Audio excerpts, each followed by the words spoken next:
Lille, nord de la France, avril 1944. Les pavés résonnent encore sous les bottes allemandes. Un son régulier, presque mécanique, qui glace le sang des passants. Sur les murs décrépits, les affiches du Reich battent au vent comme des blessures ouvertes, pendant que l'air se charge d'une odeur de suie, de faim et de révolte murmurée. Dans un petit café sombre de la rue Nationale, les volets à demi clos, une radio fatiguée grésille entre deux éclats de silence. Bombardier allié aperçu au-dessus de la Manche. Les regards se lèvent, hésitants, puis se détournent aussitôt.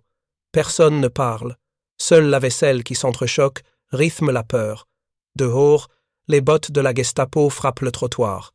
À l'intérieur, 8 silhouettes immobiles se font l'écho d'un serment muet, celle de la cellule lisse, du nom de la rivière qui traverse leur ville et porte encore l'éclat d'un passé libre. Avant de reprendre, dites-nous d'où vous nous regardez, et si cette histoire vous touche, assurez-vous d'être abonné, parce que demain, j'ai préparé quelque chose de vraiment spécial pour vous. Chacun d'eux porte une cicatrice que 4 années d'occupation n'ont pas su refermer. Capitaine Marcel Dupré, 41 ans, ancien ingénieur ferroviaire devenu stratège malgré lui, contemple la table avec des doigts tremblants. Jadis méthodique et calme, il a appris à vivre dans la clandestinité, à dormir sous des plans dissimulés dans des planches de parquet, à écouter la nuit avant d'oser respirer. En face de lui, Claire Renard, 29 ans, infirmière et messagère, garde le dos droit. Ses yeux brûlent d'une détermination que rien n'apaise. Elle a recousu des chairs, effacé des traces, inventé des vies entières pour sauver celles des autres. À sa droite, Jean et Luc Morel, frères inséparables venus des filatures du faubourg de Oisem. L'une pense, l'autre frappe. L'un parle, l'autre agit. Ensemble, ils incarnent la rudesse et la fidélité d'un peuple qui ne s'est pas plié. Près du poêle éteint, Henri Vasseur, 10 à 9 ans, le Benjamin du groupe, tourne nerveusement entre ses doigts une petite pièce de métal. Autrefois, sonneur de cloche à Saint-André, il est devenu un artificier de génie, capable de fabriquer une bombe à partir d'un outil agricole et d'une pincée d'engrais. Son regard clair trahit encore l'enfance, mais ses mains portent déjà le poids du feu. Derrière lui, Sophie Arnaud, 33 ans, la voix de Radio Nord, ajuste le col de son manteau sombre. C'est par elle que passent les messages codés. Les hirondelles volent vers le nord au crépuscule. Une phrase anodine pour les Allemands, une promesse de vie pour les Alliés. À côté, André Beaumont, 46 ans, ancien conducteur de tramway, garde le silence. Il ne parle presque jamais. Son regard se perd sur son alliance ternie, souvenir d'une épouse déportée à Ravensbrück l'année précédente. Enfin, au fond de la pièce, le père Leclerc, 52 ans, prêtre à la paroisse Saint-Maurice, observe chacun d'eux en silence. Son confessionnal est devenu une salle de réunion, ses prières des serments d'action. Sous sa soutane, il cache des messages, parfois des armes, toujours l'espérance. Marcel déroule alors sur la table une carte allemande tachée d'encre et de pluie. Sa voix, grave, brise enfin le silence. 3 camions. Ils quitteront Douai à l'aube. Destination, la gare de l'île Flandre. À leur bord, des explosifs destinés à raser le triage avant l'arrivée des Alliés. Il lève les yeux vers ses compagnons, cherchant dans leur visage la foi qui lui manque. Ils atteindront la ville dans 22 minutes. Nous aurons 12 minutes pour les arrêter. Un silence pesant s'abat sur le café. Grésillement de la radio et la pluie qui frappe les vitres. Jean se penche, les poings serrés. 3 camions. C'est une mission suicide. Claire répond doucement, sans détourner le regard. Comme attendre, Jean. Attendre, c'est déjà mourir. Le père Leclerc se signe lentement. Le tic-tac d'une montre résonne sur la table. 12 minutes, 12 battements de cœur. Marcel inspire profondément. Il sent sur sa langue le goût amer du café froid. Dans sa poche, son vieux chronomètre d'ingénieur pèse comme une pierre. Le temps, jadis symbole de progrès, est devenu une arme. Il dit, presque pour lui-même, 12 minutes, c'est peu. Mais parfois, c'est assez pour changer l'histoire. Henri relève la tête, surpris. 12 minutes pour sauver l'île? Marcel acquiesce. 12 minutes pour empêcher l'enfer de tomber sur cette ville. Le plan se dessine dans les murmures. Le pont du Ramponneau sera le théâtre de l'embuscade. Sophie diffusera le signal à 20 et 1 heure. Les lits du Nord fleurissent avant l'aube. Les frères Morel dresseront les barricades. Claire se chargera de la diversion. Henri préparera les charges. Marcel coordonnera le tout, avec l'aide du père Leclerc qui fera sonner les cloches lorsque tout sera accompli. Chacun sait ce que cela signifie. S'ils échouent, ils ne verront pas le jour suivant. Le café semble se resserrer autour d'eux. Les murs suintent d'humidité et de peur. Mais dans les yeux de Claire, de Jean, de Luc, de Sophie, de tous, brûle une flamme obstinée, celle d'un peuple qui refuse de s'agenouiller. Le bruit des bottes se rapproche dehors. Une patrouille. Le père Leclerc se lève calmement et fait glisser une Bible sur la carte, cachant les routes, les marques, les flèches. La porte s'ouvre brusquement. 2 soldats allemands entrent, fusil au poing. Le silence est total. « Papière » crie l'un d'eux. Marcel tend ses faux documents, le visage impassible. Claire sourit faiblement. Les soldats inspectent, ricanent, puis ressortent. Le battant claque, le souffle reprend. Henri lâche enfin la pièce de métal qu'il tenait. Elle roule sur la table avant de s'arrêter sur la carte, juste sur le pont du Ramponneau. Un signe. Marcel murmure alors, la voix basse mais ferme. Demain, à l'aube, l'île se lèvera avant les camions. Dans la radio, une chanson allemande s'élève, grinçante, étrangère. Personne ne l'écoute. Claire pose sa main sur celle de Marcel. 12 minutes, c'est tout ce qu'il nous faut. Il hoche la tête. Dans la lumière vacillante d'une bougie, les ombres de 8 résistants se dessinent sur le mur des silhouettes fragiles, mais droites. Au dehors, la pluie s'intensifie, comme si le ciel lui-même retenait son souffle. Ce soir-là, dans un café oublié de la rue nationale, 8 âmes ont scellé le destin d'une ville entière. Aucun d'eux ne sait qui reviendra, aucun n'ose l'espérer. Mais tous savent que, quand l'aube se lèvera, il faudra être là car dans 12 minutes de courage peut se cacher tout un siècle de liberté. La nuit suivante, la pluie s'abat sur l'île avec une violence inouïe, tambourinant sur les pavés comme un avertissement invisible. Le ciel est bas, chargé de nuages noirs et lourds, et le vent fouette les ruelles désertes. La cellule lisse se divise en 2 équipes, chacune consciente que chaque seconde compte. Marcel, 41 ans, prend Henri, 10 à 9 ans, le jeune prodige des explosifs, et Sophie, 33 ans, la voix de Radio Nord, et se dirige vers l'itinéraire du convoi, un passage étroit près du pont du Ramponneau, bordé de bâtiments abandonnés et de hangars déserts. L'autre moitié, composée de Claire, 29 ans, Luc et Jean Morel, 30 ans et 32 ans respectivement, André, 46 ans, et le père, Leclerc, 52 ans, se prépare à établir des positions de repli, déguisées en dockers près du canal. L'ombre des grues et des péniches confère un air de réalisme au camouflage. Leurs corps se fondent dans la nuit comme des fantômes. Sophie ajuste son micro, le souffle court, les doigts tremblants sous le poids de la responsabilité. Elle lance sa diffusion codée exactement à 20 et 1 heure. Pour n'importe quel soldat allemand, ces mots ne signifient rien. Pour le commandement allié, c'est un signal clair. La résistance frappera ce soir. À cet instant précis, le monde semble suspendu entre l'ombre et la lumière, entre la vie et la mort, entre l'échec et l'espoir. Henri s'agenouille sur les planches humides d'un ponton, vérifiant une à une les détonations.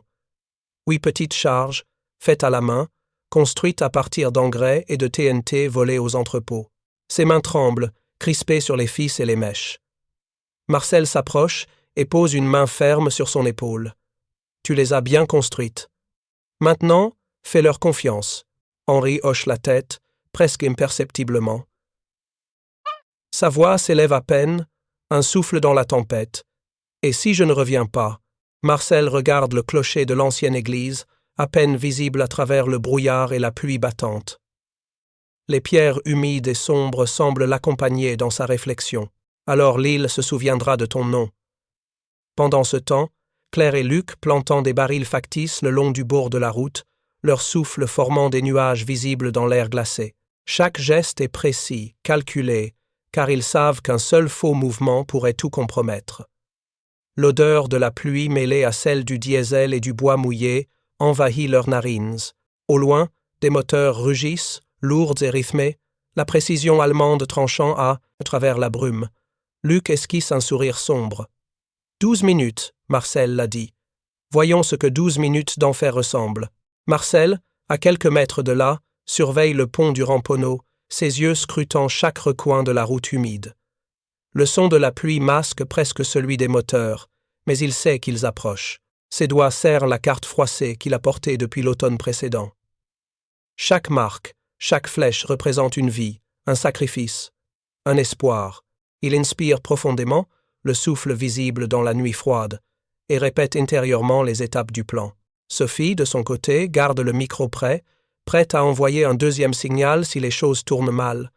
Ses yeux scrutent l'horizon, cherchant à lire les ombres dans la pluie. Henri place la dernière charge sous un ponton de pierre. Ses doigts tremblent malgré sa concentration. Marcel s'agenouille près de lui et murmure. « Tout est en place. Fais attention à toi. Toujours, » répond Henri, son regard brillant d'une détermination adolescente, mais terriblement adulte. À l'autre extrémité, Claire et Luc terminant leur travail de diversion. Les barils sont positionnés de manière à créer des obstacles visuels et sonores. Le vent emporte les odeurs de la ville, mélange de pluie, de suie et de terre humide, tandis que les deux frères échangent un regard silencieux, un pacte tacite, survivre ou mourir en tentant de protéger ceux qu'ils aiment. André, le regard perdu sur son alliance ternie, se rapproche des docks, prêt à intervenir si le plan devait échouer. Le père Leclerc, sous sa capuche humide, récite doucement des prières. Non pour lui-même, mais pour chaque âme qui dépendra de ce soir. Les minutes s'égrènent, la pluie martèle encore plus fort le pavé, et le temps semble s'étirer dans l'angoisse. Marcel fixe Henri et Sophie, puis reporte son attention sur la route. Les lumières des phares apparaissent au loin, d'abord ténues, puis de plus en plus visibles, se reflétant dans les flaques et la boue. Les camions allemands approchent, imposants, chacun portant des tonnes de destruction. Henri ajuste la dernière mèche, son cœur battant à tout rompre. Marcel passe une main sur son épaule, l'encourageant sans un mot. Sophie saisit son micro, prête à envoyer le signal final. Claire et Luc se tiennent prêts, chaque muscle tendu. Jean et Luc se tiennent en retrait, surveillant le canal, prêts à guider la fuite ou à intervenir. Tout est prêt. Tout ou rien. Le brouillard masque encore la moitié de la route, mais le bruit des moteurs est maintenant omniprésent. Marcel lève une main, signal silencieux. Henri serre les détonateurs, prêt. Sophie inspire profondément, puis souffle dans le micro. Les lits du Nord fleurissent avant l'aube. Le signal est lancé. Le temps se condense. 12 minutes s'étendent devant eux comme une éternité. Chaque respiration, chaque goutte de pluie, chaque battement de cœur devient un rappel de la fragilité de la vie et de l'importance du courage. Luc serre son poing autour du manche d'une barre, le regard fixé sur les camions qui avancent inexorablement. 12 minutes d'enfer, murmure-t-il encore. La pluie continue de tomber, aveuglante, comme pour effacer les traces de cette ville. Mais à travers la tempête, les résistants avancent, chacun portant le poids de l'île sur ses épaules. Marcel inspire profondément, la carte à la main d'Henri serrée contre la sienne, Sophie prête au micro, Claire et Luc au baril. Tout converge vers un point unique, le pont du Ramponneau. La peur, le courage, la loyauté et la détermination s'entrelacent, créant une tension palpable, presque tangible. À mesure que les camions se rapprochent, les ombres sur le pont deviennent plus nettes. Le moment approche. Chaque minute qui passe rapproche la ville du désastre ou de la libération. Et dans cette pluie battante, au milieu de l'obscurité et du silence brisé seulement par le rugissement des moteurs, chacun des membres de la cellule lisse sait qu'ils ne reviendront peu, être pas indemnes. Mais tous savent également que ce qu'ils font ce soir restera gravé dans l'histoire de l'île. Henri fixe les charges une dernière fois. Marcel hoche la tête, silencieux mais déterminé. Sophie prend une inspiration et vérifie le micro. Claire et Luc échangent un regard. Le père Leclerc ferme les yeux, murmurant encore une prière. Le temps se resserre. 12 minutes, 12 battements de cœur pour décider du sort d'une ville entière. Et alors que le premier camion s'avance sous la pluie, les résistants tiennent bon, immobile, prêt à transformer la peur en courage et la nuit en légende.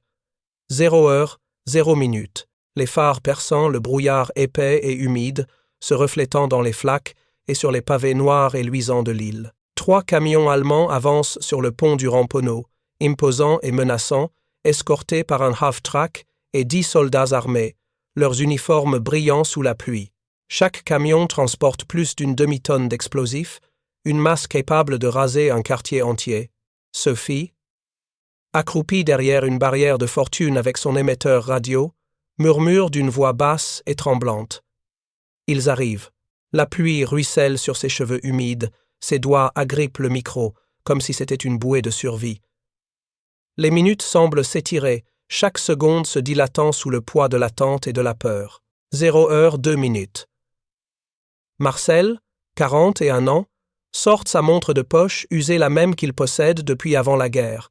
Héritage de son père, marqué de rayures et de larmes séchées. Il la brandit légèrement, un signe à Henri. Le jeune homme, 10 à 9 ans, s'agenouille sous le pont, les mains crispées sur les charges. Chaque support de pierre, chaque poutre en acier devient un piège potentiel. Un faux pas et tout le quartier pourrait disparaître dans un souffle de feu et de fumée noire. La pluie glisse dans ses yeux, mais il continue de travailler avec une précision presque mécanique, l'esprit concentré sur la mission, sur la promesse qu'il a faite à Marcel, à Sophie et à l'île elle-même. 0 heure 3 minutes.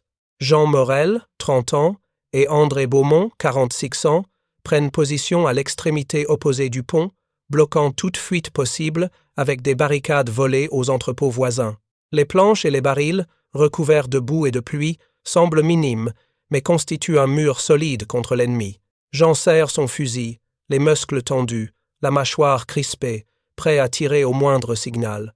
André fixe son alliance ternie, son regard passant de l'anneau à la route, comme si le mariage perdu et les souvenirs douloureux pouvaient lui donner une force supplémentaire pour tenir cette nuit. 0 heure 4 minutes. Une moto allemande solitaire approche, éclat de lumière dans le brouillard. Henri se fige, le souffle court, les doigts crispés sur la dernière mèche. Claire, 29 ans, surgit des ombres, vêtue d'un manteau trempé, prétendant être une femme perdue dans la pluie. Le soldat ralentit, intrigué, puis devient méfiant. Elle esquisse un sourire doux, des larmes mêlées à la pluie sur ses joues. « Pardonnez-moi, monsieur, j'ai perdu mon chemin. » Sa main glisse à l'intérieur de son manteau, saisissant le petit pistolet dissimulé. Un seul coup étouffé. La moto tombe silencieusement dans le fossé, le soldat tombant avec elle, l'eau éclaboussant doucement sur les pierres. Le cœur de Claire bat la chamade, mais son visage reste impassible sous le masque de la mission. 0 heure, 5 minutes. Le premier camion entre dans la zone de destruction. Le cœur d'Henri bat à tout rompre. Le petit écran du détonateur brille faiblement dans sa main tremblante. Marcel suit le tic-tac de la montre, chaque seconde un écho terrifiant. Maintenant ou jamais, les camions avancent, les soldats derrière eux alertes et tendus, ignorant le destin qui les attend. La pluie martèle le métal et le bois, créant un rythme presque hypnotique, comme si la ville elle-même retenait son souffle. 0 heure 6 minutes. Boum! Le pont explose. Le premier camion est projeté dans les airs dans un éclat d'orange et de noir, les explosifs enflammés illuminant la nuit pluvieuse. L'onde de choc fait trembler les murs alentour, brisant les vitres des bâtiments et faisant hurler les chiens. Les soldats allemands criant des ordres confus, essayant de reprendre le contrôle, mais la panique s'installe. Le second camion est projeté sur le côté, tombant partiellement dans le canal tandis qu'un troisième heurte un magasin de tissus, projetant des débris sur la rue détrempée. Le chaos s'installe dans le quartier, un mélange de feu, de fumée et de métal tordu. 0 heure 7 minutes. Claire court en avant, traînant Henri derrière un abri improvisé. « Nous l'avons fait », crie-t-elle, la voix tremblante, mais remplie de triomphe. Mais le second camion, seulement à moitié détruit, brûle toujours, son cargaison dangereuse encore active. Les flammes lèchent le pont, et l'eau sombre du canal reflète l'éclat du feu comme un miroir de destruction. Les battements de cœur de chacun résonnent contre la pluie. Chaque respiration un rappel que le danger est loin d'être terminé. 0 heure 8 minutes. Marcel entend le clic distinctif des fusils allemands. Incoming, hurlait-il. Les balles zèbrent l'air, éclatant contre la brique et le métal, créant un concert de mort et de chaos. Jean tire depuis la barricade, chaque coup précis mais terriblement risqué. Sophie, accroupie derrière un lampadaire, continue sa diffusion. L'île sous attaque. Répétez. L'île sous attaque. Sa voix tremble, mais elle continue, consciente que ce pourrait être sa dernière transmission, que ces mots pourraient être sa dernière trace sur cette terre. 0 heure, 9 minutes. Le conducteur du camion survivant, blessé mais vivant, appuie sur l'accélérateur. Le moteur rugit, le véhicule fonçant vers le centre-ville, encore chargé de 200 kilos de TNT. « Arrêtez-le » hurle Marcel. Henri, le corps secoué par la peur et l'adrénaline, saisit son dernier sac de charge. « Je peux le faire, mais je dois m'approcher » murmure T, il déterminé malgré la terreur qui lui dévore l'estomac. Il s'élance à découvert, courant sous la pluie battante. Les mitrailleuses crachent des balles traçantes autour de lui, illuminant la nuit d'éclairs rouges et verts. Chaque pas le rapproche de la mort, chaque goutte de pluie semble un doigt pointé vers le destin. Il plonge sous le camion, s'agenouille, attache le sac à la cuve de carburant. Ses yeux se remplissent de larmes, un sourire rapide, fugace, illuminant son visage avant que le feu blanc de l'explosion ne l'engloutisse. 0 heure 10 minutes. Silence. Puis un second boom, plus profond, plus définitif. Le dernier camion se désintègre, les flammes consumant le pont et le canal en dessous. Le sacrifice d'Henri arrête la progression du convoi, protégeant la ville et les habitants encore endormis. Les pierres du pont sont projetées dans l'air, chaque éclat résonnant comme un glas. Mais le résultat est là. La mission est accomplie. 0 heure 11 minutes. Jean chancelle, touché à l'épaule par une balle perdue. Claire le traîne derrière les décombres, ses bras autour de lui, la respiration saccadée. « Nous avons presque terminé », murmure-t-elle. Les mots à peine audibles dans le vacarme de destruction et de pluie. Marcel regarde sa montre. 1 minute reste. Le bruit des renforts allemands se fait entendre au loin, leurs bottes martelant le pavé humide. L'adrénaline commence à s'atténuer, mais l'urgence reste palpable. Chaque mouvement, chaque geste est calculé pour assurer la survie du groupe et la réussite finale de la mission. 0 heure 12 minutes. Le père Leclerc, 52 ans, se précipite vers le clocher de l'église. Il tire la corde de la cloche, produisant un son profond et clair qui résonne à travers la ville. C'est le signal convenu. Mission accomplie. À travers l'île, d'autres cellules de résistance entendent l'écho et disparaissent dans l'obscurité, fondant leurs silhouettes dans les ruelles. Et préparer et raconter cette histoire nous a pris beaucoup de temps, alors si vous l'appréciez, abonnez-vous à notre chaîne, cela compte énormément pour nous. Maintenant, retournons à l'histoire. Les recoins humides de la ville. La ville est en sécurité, pour l'instant. Les habitants, inconscients du sacrifice et de l'horreur qui viennent de se jouer sous leurs fenêtres, continueront leur nuit, tandis que le courage silencieux de la cellule lisse est gravé dans l'histoire de l'île, dans les pierres et dans la mémoire des rues pavées.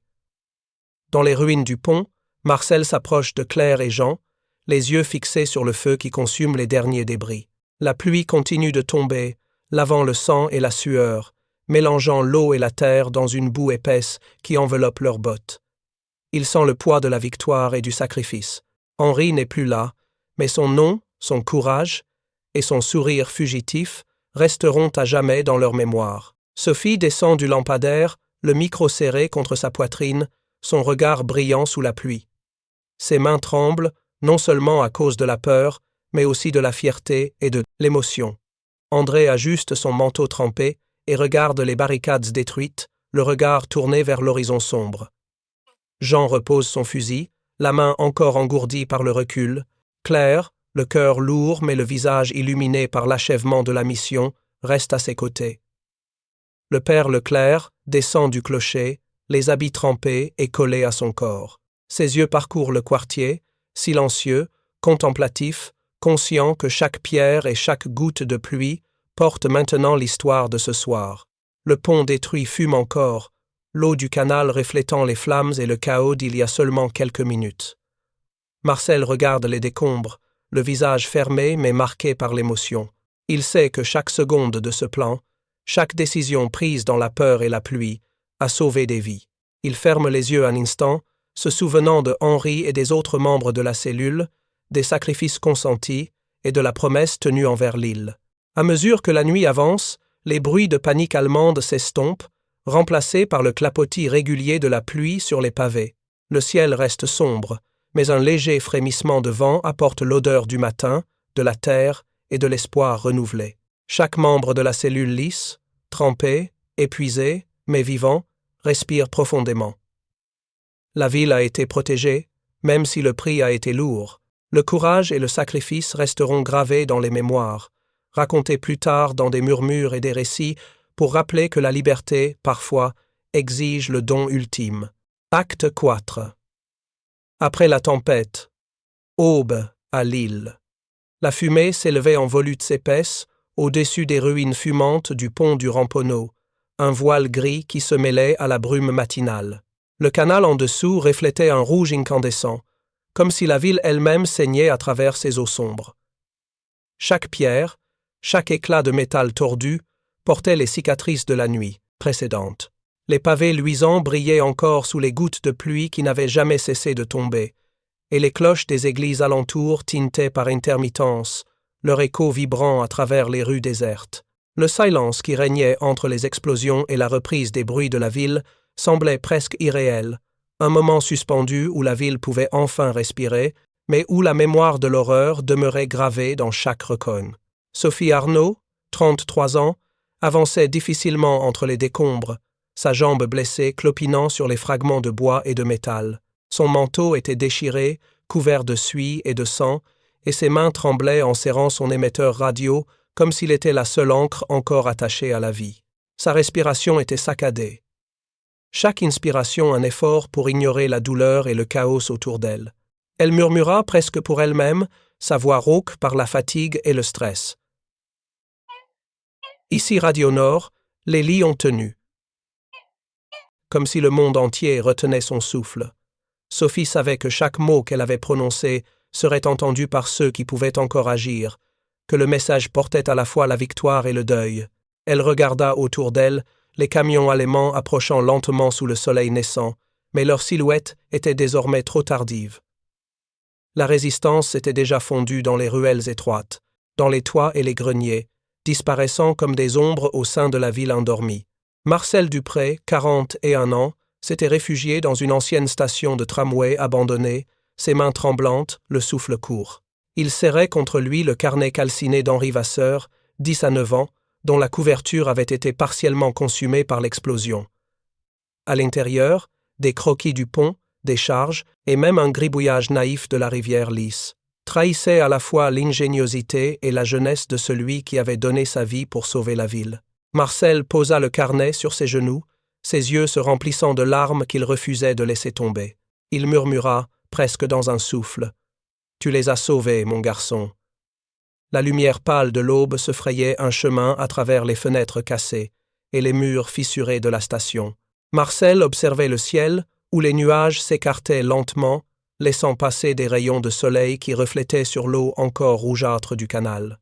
Il savait que cette journée marquerait la mémoire de tous ceux qui avaient survécu et de ceux qui ne l'avaient pas fait. Chaque membre de la cellule Lys portait maintenant une cicatrice invisible, un poids de responsabilité et de souvenirs qui les accompagnerait jusqu'à la fin de leur jour. Claire Renard, 29 ans, apparut soudain à ses côtés, le visage strié de suie et de larmes séchées. Ses yeux, rouges et fatigués, se posèrent sur Marcel avec une gravité silencieuse, partageant à la fois la douleur et le soulagement. « Ils appelleront ça sabotage, » dit-elle doucement. Marcel secoua la tête, un léger sourire triste effleurant ses lèvres. « Non. 12 minutes, 12 précieuses minutes qu'ils avaient achetées au prix de leur courage, de leur jeunesse et, pour Henri, de sa vie. Ces minutes avaient retardé la destruction de la gare de l'île Flandre et permis aux troupes alliées de progresser en toute sécurité dans la région 3 semaines plus tard. Le plan avait fonctionné, et le monde entier devait désormais ce fragile succès à 8 résistants, à une ville et à un garçon dont le sourire simple et le dessin naïf sur un carnet resteraient à jamais gravés dans l'histoire de l'île. Dans les archives britanniques, l'opération porterait le nom sobre de « Miracle de 12 minutes ». Un témoignage silencieux de ce que le courage humain peut accomplir dans l'ombre de la guerre. Marcel et Claire restèrent quelques instants à observer le canal et les ruines du pont, leurs corps épuisés et engourdis par la nuit et la pluie. La ville autour d'eux commençait lentement à s'animer, des silhouettes humaines réapparaissant dans les rues alors que les Allemands réagissaient à l'explosion. Mais ils étaient déjà trop tard.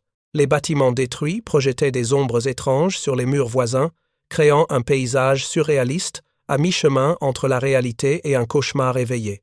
Chaque pierre, chaque poutre brisée racontait une histoire de résistance, de courage et de sacrifice. Dans les ruelles adjacentes, Jean Morel, 30 ans, et André Beaumont, 46 ans, surveillaient les mouvements ennemis.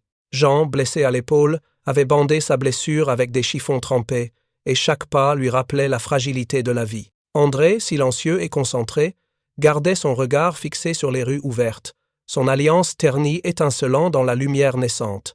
Ensemble, ils représentaient la stabilité et la discipline, une présence rassurante pour ceux qui avaient tremblé ou pleuré dans la nuit. Sophie, le genou boitant, parvint finalement à s'asseoir sur un muret, son émetteur posé sur ses genoux.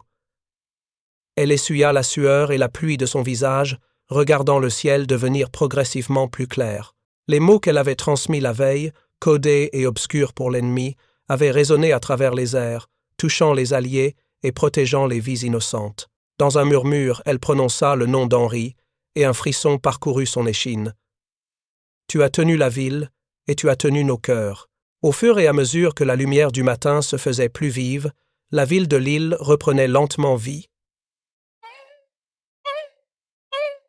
Des commerçants, prudents, sortaient pour inspecter les dégâts, leurs visages reflétant à la fois l'horreur et l'admiration pour ce qui venait de se passer. Des enfants, curieux et inconscients du prix réel de la victoire, approchaient avec des yeux écarquillés, pointant les ruines et chuchotant à voix basse. Les adultes, eux, savaient qu'ils avaient été témoins de quelque chose de plus grand, d'un sacrifice silencieux qui défiait le temps et la peur. Dans une ruelle tranquille, Claire se tourna vers Marcel, l'expression grave, mais empreinte de soulagement. « Nous avons gagné cette bataille. Mais combien de nuits encore avant que la guerre nous reprenne ?» Marcel serra le carnet calciné d'Henri contre sa poitrine, réfléchissant aux sacrifices consentis, aux jeunes vies brisées, aux rêves interrompus. La guerre ne s'arrêtait pas, et pourtant, cette nuit-là, l'île avait respiré un souffle de liberté. « Peu importe, » répondit-il enfin. « Ce que nous avons fait, c'est pour le temps, pour que la ville vive un peu plus longtemps, pour que d'autres puissent se battre demain. » Le père Leclerc, 52 ans, sortit de l'ombre d'une église proche, les habits encore humides de la pluie et de la sueur. Il s'approcha du groupe, son visage grave et empreint de compassion, observant les visages marqués par la fatigue et le deuil. Dans ses mains, il tenait un petit crucifix qu'il avait récupéré de l'une des maisons touchées, un symbole fragile mais puissant de l'espoir et de la résilience humaine. « Le sang versé ici n'est pas perdu. L'île se souviendra de vous tous, » dit-il d'une voix douce mais ferme. À l'aube, la ville était silencieuse, mais pas morte. Le pont, désormais un amas de fer tordu et de pierres calcinées, dominait le canal comme un monument à la fois de destruction et de sacrifice. Les eaux reflétaient encore les lueurs rouges de l'incendie passé, un rappel que la liberté avait un prix et que le courage pouvait parfois se mesurer en minutes. Chaque membre de la cellule lisse ressentait ce poids, mais aussi une étrange légèreté. Ils avaient accompli l'impossible. Marcel observa les toits de l'île, où des silhouettes furtives s'étaient déjà dispersées, rentrant dans leurs cachettes, leurs familles, ou les rues oubliées par l'ennemi. Il se pencha légèrement vers Claire et murmura « 12 minutes. C'est tout ce qu'il a fallu. 12 minutes pour changer le destin de cette ville. » Claire hocha la tête, un léger sourire mélancolique sur les lèvres. Les 12 minutes avaient acheté du temps, du courage et une chance de vivre un peu plus longtemps, mais elles avaient aussi coûté des vies, des rêves et la jeunesse d'Henri. Les premières lueurs du soleil éclairaient la ville, révélant les cicatrices, mais aussi la beauté persistante de l'île. Les toits, les clochers, les rues pavées brillaient sous l'humidité du matin, un contraste frappant avec les ruines encore fumantes. Chaque rayon de lumière semblait promettre un nouveau départ, une possibilité de renaissance, même au milieu des décombres et du deuil. Marcel, Claire, Jean, André et Sophie se regroupèrent enfin dans une petite cour cachée, loin des regards allemands. Chacun portait le poids de la nuit, les vêtements trempés et tachés, mais les yeux brillants de détermination et de fierté. Ils se tinrent silencieux un moment, écoutant le murmure du vent dans les ruelles et les échos lointains de la ville. La victoire n'était pas totale, la guerre n'était pas finie. Mais ce matin-là, l'île avait gagné un souffle de liberté, et c'était grâce à eux. Le carnet d'Henri reposait au centre de leur cercle improvisé, symbole fragile de l'innocence perdue et du courage accompli. Marcel passa une main sur la couverture calcinée, sentant les traits du jeune garçon sous ses doigts, et murmura une « dernière fois, nous nous souviendrons toujours ». Alors que le soleil se levait, projetant ses rayons orangés sur le canal et les ruines du pont, la cellule lisse se dispersa lentement, fondant dans la ville comme des ombres, invisibles mais présentes. La guerre continuerait, mais les 12 minutes avaient changé le cours de l'histoire, et le courage de ces 8 âmes resterait à jamais gravé dans les mémoires. Dans les archives britanniques, loin de l'île, l'opération serait consignée sous le nom de « Miracle de 12 minutes », un témoignage sobre mais puissant du pouvoir du courage, de la détermination et de la sacrifice. Les notes mentionneraient le retard de la destruction de la gare, les vies préservées et la ténacité d'une cellule de résistants anonymes. Mais à Lille, la mémoire serait plus vivante encore. Chaque pierre du pont détruit, chaque reflet dans le canal, chaque visage marqué par la nuit porterait le souvenir des sacrifices et des 12 minutes qui avaient tout changé. Le matin avançait, et avec lui, la ville respirait à nouveau. Les habitants, silencieux ou effrayés, se remettaient doucement de la peur et des incendies, marchant parmi les ruines, touchant les pierres fumantes et murmurant des prières de gratitude pour les héros invisibles. Chaque ruelle, chaque bâtiment partiellement détruit, était devenu un sanctuaire de mémoire, un lieu où l'histoire et le courage coexistaient. La pluie cessa enfin, laissant place à un ciel clair, pâle et lumineux. Les oiseaux commencèrent à chanter timidement, brisant le silence avec une mélodie fragile mais persistante. La ville, blessée mais vivante, semblait reconnaître le prix payé et rendre hommage à ceux qui avaient tenu la ligne dans l'obscurité. Marcel et Claire, seuls sur un pont encore fumant mais intact sur ses abords, observaient le cours de la rivière lisse, sa surface ondulant doucement. Chaque goutte d'eau scintillait dans la lumière, rappelant à Marcel le sourire fugace et les gribouillages innocents d'Henri. Ils se tournèrent l'un vers l'autre, conscients que cette nuit resterait gravée dans leur mémoire à jamais, non comme une simple bataille, mais comme un moment où le courage humain avait défié la mort et la destruction. Les 12 minutes avaient été courtes, mais leur impact serait éternel. La ville de Lille, ses habitants et l'histoire elle-même en porteraient la marque pour toujours. Le jour de la libération, l'île respirait à nouveau. Les rues autrefois silencieuses, marquées par la peur et les décombres, étaient désormais remplies de rires d'enfants qui couraient entre les pavés restaurés et les arbres nouvellement plantés.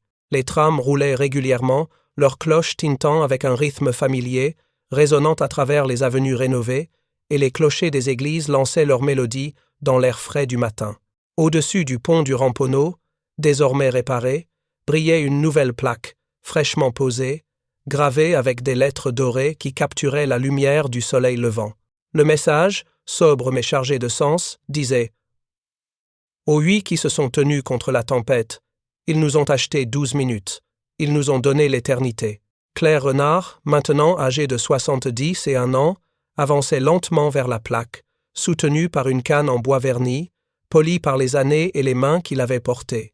Ses cheveux argentés étaient tirés en un chignon simple, et ses yeux, autrefois ardents de jeunesse et de défi, reflétaient à présent une sagesse douce, tempérée par le souvenir de la douleur et du sacrifice. Elle portait un manteau sobre couleur charbon, les manches légèrement usées, et ses gants en cuir noir avaient des coutures renforcées par de nombreuses réparations. Dans sa main libre, elle tenait une seule fleur, un lys blanc, symbole de pureté, de courage et de mémoire. En approchant de la plaque, elle s'agenouilla doucement, posant le lys sur la pierre froide et lisse. La fleur semblait frêle face aux souvenirs de la guerre, mais elle portait la lourde charge de l'hommage silencieux à ceux qui avaient donné leur vie, leur jeunesse et leur humanité pour protéger la ville. Claire resta immobile quelques instants, le vent léger soulevant des mèches de cheveux argentés autour de son visage, tandis que ses yeux se perdaient dans les reflets du canal en contrebas, l'eau scintillant sous le soleil et rappelant la rivière lisse, témoin silencieux de la nuit où tout avait basculé. Autour d'elle, la ville vibrait d'une vie retrouvée. Les marchés s'ouvraient lentement, les marchands saluaient les passants avec des sourires, et l'odeur du pain frais et du café imprégnait l'air. Les enfants, insouciants, jouaient à cache-cache entre les fontaines restaurées et les bancs de pierre, leur rire s'élevant comme un chant de renaissance. Les anciens bâtiments, autrefois criblés de balles ou brûlés par les explosions, avaient été soigneusement réparés, leurs façades repeintes avec des couleurs douces, comme pour effacer les cicatrices de la guerre, tout en conservant la mémoire de ce qui avait été perdu. Chaque fenêtre ouverte laissait passer la lumière dans les appartements rénovés, et chaque porte entr'ouverte accueillait le parfum de la vie quotidienne retrouvée. Un reporter, vêtu d'un costume sombre et d'un chapeau en feutre, s'approcha de Claire, un carnet à la main et un micro discret attaché à sa veste. Il observa la plaque et les traces de doigts laissées par les visiteurs précédents, puis posa sa question, hésitant légèrement face à l'expression tranquille mais pénétrante de la vieille femme. « Étiez-vous l'une d'entre eux » Claire leva les yeux vers lui, un sourire à peine esquissé se dessinant sur ses lèvres. Là, la lueur dans ses yeux trahissait un mélange de souvenirs doux amers et de fierté silencieuse.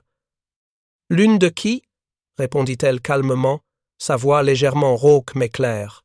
Le journaliste, surpris par cette réponse, hésita un instant, ses doigts tremblant légèrement en tenant le carnet ouvert. « Des résistants » dit-il enfin, la curiosité et l'admiration se mêlant dans son ton.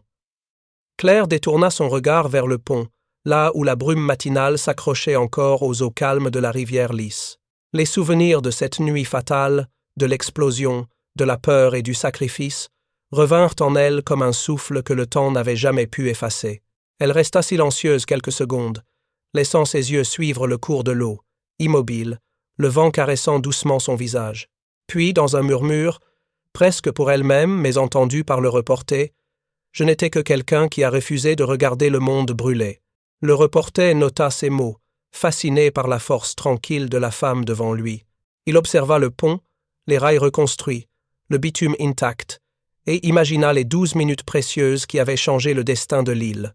Il nota aussi la poussière fine encore accrochée aux pierres, les cicatrices légères sur le métal des garde-corps et les gravures des noms sur la plaque, qui témoignaient d'un courage silencieux et incommensurable. Claire se tourna lentement, son reflet capturé dans la vitre d'une boutique proche. C'était la même boutique qui avait été brisée par l'explosion, les vitres éclatées et les murs noircis par la fumée. Dans son regard, le feu de cette nuit revint, non pas comme destruction, mais comme un rappel de but et de détermination. Le reflet montrait une femme qui avait survécu, qui avait enduré, et qui avait persisté malgré les pertes, malgré la peur, malgré le poids du monde sur ses épaules. Autour d'elle, la ville continuait son réveil. Les cloches sonnaient midi, résonnant à travers les avenues et les ruelles, un signal solennel et joyeux à la fois. Les habitants s'arrêtaient pour écouter, certains mains jointes, d'autres simplement les yeux levés vers le ciel, conscients que ces sons portaient l'écho d'une mémoire vivante. Les trams passaient, lents mais réguliers, leur métal brillant sous la lumière du soleil, rappelant le retour à la normalité et la force de la reconstruction humaine. Les enfants jouaient encore, insouciants, ignorant le poids de l'histoire, mais chaque rire et chaque cri innocent résonnaient comme une récompense pour ceux qui avaient tenu dans l'ombre. Les pavés, restaurés avec soin, brillaient sous le soleil, et les bâtiments rénovés racontaient l'histoire silencieuse de la survie, de la patience et de la ténacité. Les fleurs avaient été plantées le long des avenues, des tulipes, des roses et des lys blancs, célébrant la Renaissance et rendant hommage aux sacrifices passés. Claire déposa un dernier regard sur la plaque, ses yeux parcourant les noms gravés, imaginant les visages, les rires, les peurs et les espoirs de ceux qui avaient combattu dans l'ombre. Chaque lettre semblait vibrer sous le souffle du vent, portant l'histoire à travers le temps, rappelant aux générations futures le prix de la liberté et le courage nécessaire pour la protéger. Elle se retourna lentement, ses mains tenant toujours la canne et le lys blanc, et marcha vers la foule qui commençait à se rassembler pour célébrer la libération. Les gens la regardaient passer, certains avec des yeux humides, d'autres avec un respect silencieux, reconnaissant en elle non pas un visage célèbre, mais la mémoire incarnée d'une génération qui avait refusé de céder à l'ombre. Le reporter, toujours à ses côtés, nota chaque geste, chaque souffle, conscient que ces moments étaient uniques, que cette femme représentait une époque révolue mais essentielle à la mémoire collective. Il leva les yeux vers le pont et imagina les 12 minutes qui avaient tout changé, le courage silencieux d'Henri, les décisions de Marcel, la ténacité de Sophie et la détermination de Claire elle-même. Alors que le soleil atteignait son zénith, le vent apporta avec lui l'odeur des fleurs, du pain frais et de la pluie ancienne. La ville semblait respirer à nouveau. Chaque coin et chaque recoin, vibrant de vie retrouvée. Les habitants s'étaient rassemblés dans les places publiques, partageant histoire et souvenirs, racontant aux plus jeunes ce qu'ils avaient entendu de la guerre et de la résistance. Les paroles étaient lourdes de sens, chaque mot portant le poids du passé et la promesse de l'avenir. Claire s'arrêta enfin au centre de la place, levant légèrement la tête vers le ciel bleu clair. Elle respira profondément, sentant le soleil chauffer son visage et les vibrations de la ville sous ses pieds. Dans ce moment de silence, elle sentit la présence de tous ceux qui avaient combattu à ses côtés, de ceux qui avaient donné leur vie pour protéger l'île et sa population. Elle murmura encore, cette fois plus fort, pour que le vent porte ces mots au-delà des rues et des maisons. Merci. Merci à vous tous. Vous n'êtes pas oubliés. Les cloches continuèrent de sonner, le vent caressa les pavés, et les enfants rirent en courant autour des fontaines. Le pont, les bâtiments, les rues et les fleurs devinrent les témoins silencieux de la mémoire, chaque élément de la ville portant le souvenir du courage et de la détermination. Le lys blanc posé sur la plaque se balançait légèrement dans le vent, une offrande simple mais éternelle, symbole de la paix retrouvée et de la persévérance humaine. Le reporter referma son carnet, les yeux humides mais remplis de respect. Il savait que ce qu'il venait de voir et d'entendre dépasserait de loin ceux qu'aucun article ne pourrait jamais capturer pleinement. La ville de Lille, reconstruite sur 12 minutes de courage, brillait sous le soleil, un témoignage vivant de ce que la mémoire et la détermination pouvaient accomplir. Alors que Claire s'éloignait, sa canne frappant doucement les pavés, elle jeta un dernier regard vers le pont et le canal. L'eau reflétait le ciel clair et la lumière du matin, portant avec elle les souvenirs, les sacrifices et les espoirs d'une ville qui avait survécu à l'ombre. Dans ce reflet, le feu de cette nuit fatidique était encore visible, mais transformé. Ce n'était plus un feu de destruction, mais un feu de but, de courage et de vie. Et ainsi, au son des cloches de midi, la ville de Lille respirait à nouveau, pleinement, librement, et avec la conscience que ces 12 minutes volées par 8 âmes courageuses avaient donné au monde un souffle de rédemption et de mémoire éternelle. Ensuite, 2 autres histoires exceptionnelles vous attendent à l'écran. Si celle-ci vous a touché, vous ne voudrez pas manquer les suivantes. Cliquez et allez les découvrir. Et n'oubliez pas de vous abonner et d'activer la cloche de notification pour ne rater aucune de nos prochaines vidéos.